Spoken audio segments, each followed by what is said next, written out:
हमारे भोजपुरी के राजा, हमारे बड़े भाई जिनका नाम पवन सिंह है, वो अभी राइजन फॉल में है और हम पूरे भोजपुरी भाषा के तरफ से उनको तहे दिल से धन्यवाद। खेसारी लाल यादव आए पवन सिंह के सपोर्ट में। हाँ भाई, भोजपुरी इंडस्ट्री के सभी लोग यही चाहते थे कि खेसारी लाल यादव लाइव आए और पवन सिंह के बारे में बोले भाई।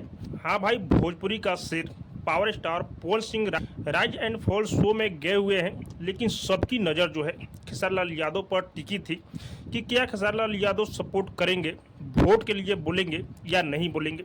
लेकिन फाइनली खेसारी भैया कल आकर लाइव में अपने बड़े भाई पवन सिंह के लिए वोट करने के लिए बोल दिए। बट उनको देख के हम सबको मजा आ रहा है और खास करके हम उन्हीं के वजह से वो शो को देख रहे हैं। लेकिन कुछ लोग विरोध कर रहे हैं कि खेसारी लाल यादव अपने टीआरपी के लिए लाइव आए थे। अरे यार, खेसारी लाल यादव का इतना भी टीआरपी कम नहीं हुआ है कि पवन सिंह का नाम लेकर टीआरपी पाएंगे। हाँ भाई, कुछ लोग तो ये भी बोल रहे हैं कि खेसारी लाल यादव पवन सिंह का कल कुछ विरोध भी किए हैं। विरोध नहीं उसको बोलते हैं भाई, मात्र खेसारी लाल यादव यही बोले हैं कि पवन सिंह उसमें गाली गलौज जो दे रहे हैं और इंस्टाग्राम पर रील शेयर हो रहा है, ये इलेक्शन के लिए भारी पड़ सकता है। इतना ही खेसारी लाल यादव बोले हैं अपने छोटे भाई होने के नाते। लेकिन कुछ लोग इस बात को मुद्दा बना रहे हैं, तो ऐसा न कीजिए।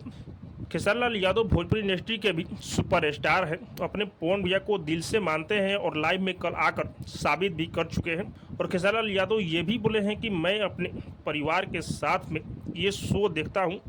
घर में देख रहे हैं तो बच्चों के सामने मैं देखता हूँ।